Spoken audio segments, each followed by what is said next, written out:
Hi there, I'm Andrew, you're watching ThatGamerAjax, and welcome to this week's class guide video when we talk about Veil of the Void's Soldier class. Now, the Soldier is kind of the master of armaments when it comes to the playable classes in this game, though you tend to focus a little bit more on ranged weapons. This is a very versatile class that can be played in just about any way that you want. It also has some amazing roleplay moments that are going to be built specifically into its kit that's going to revolve around your training, but let's go ahead and dive right on in to the strengths and weaknesses of this class, starting with the strengths first. Now, the Soldier is definitely trained specifically for combat purposes. Starting out at level 1, you have access to cybernetic enhancements that are going to give you some extra bonuses when you're using a variety of weapons. I think the most notable example is if you have a weapon with the sustained fire property, which means that you get to take, up to a maximum of 3 shots, your weapon will not overheat if you do actually miss a shot, which happens for every other class. Now, because of this, you're going to be a little bit front-loaded in the very beginning of the game, so you should be able to, kind of help carry your allies through combat scenarios. Eventually, these cybernetic enhancements are going to be able to be upgraded the more levels that you take into this class, so that way you become proficient with weapons much faster.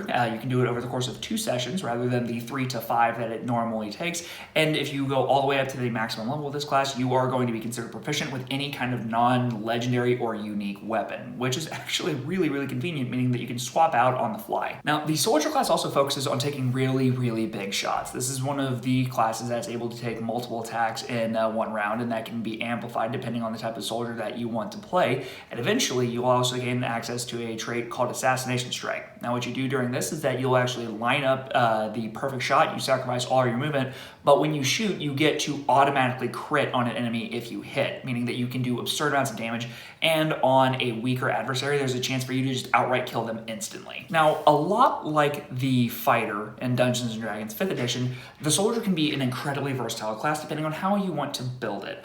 Personally, I would recommend that you go more with a finesse approach and you focus using on your ranged weapons instead. But if you want to be an up-close combatant, that's something that you can do. And you can also dip into magic if that's something that you are more interested in. Now, I will say this class doesn't have a whole lot of magical benefits, so keep that in mind if that is the route that you want to take. You also have a wide variety of options to choose from when you hit level 2 with this class. Now, I mentioned that this class does have some roleplay mechanics built into its kit, and I would say that the biggest part of that is that you choose a core that you are going to train with. These give you a wide variety of options to choose from that will give you additional bonuses when you are on the battlefield. For example, I have a guy playing a soldier in my group, and he has made it so that way his soldier has worked with the Realm of Shadow a little bit, and he's able to actually fire his projectiles through walls and buildings.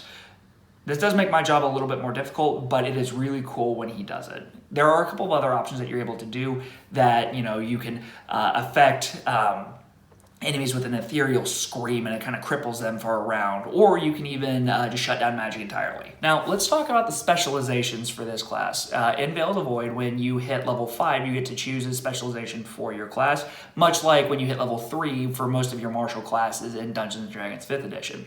So with the specializations of the Soldier, you have the Soldier of Change, which means that you get to kind of take on order and chaotic powers that are kind of granted to you through the aspect, or god in this case, of change.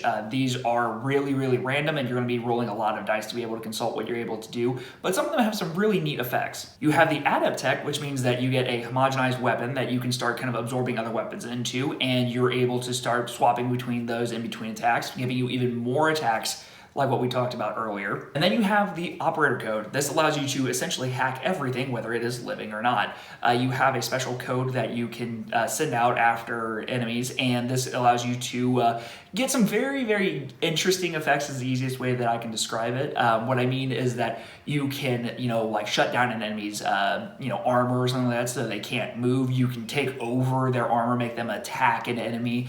And you also get bonuses such as unleashing a virus to just do damage to all of your enemies.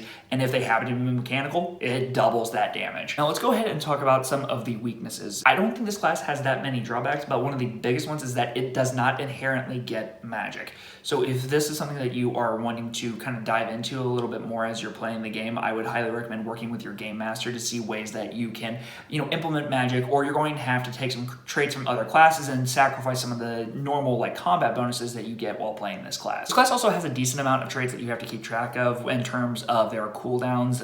Now you also have to count your ammo if you're using a ranged weapon. If you decide to go melee, that's not something you really have to focus on as much.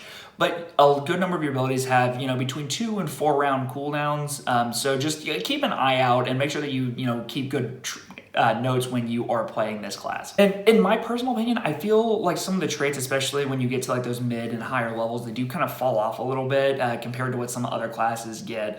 Now that being said, when you get to levels 19 and 20 with this class, you get some absurd bonuses, but that is going to take you a very long time to get to, considering that this is a game that has more of a milestone leveling system, which means that it's just after you finish plot points. There are no experience points in this like what you can do with Dungeons & Dragons. So in conclusion, the Soldier is a really good class for somebody that wants to play something that might be a little bit more simple.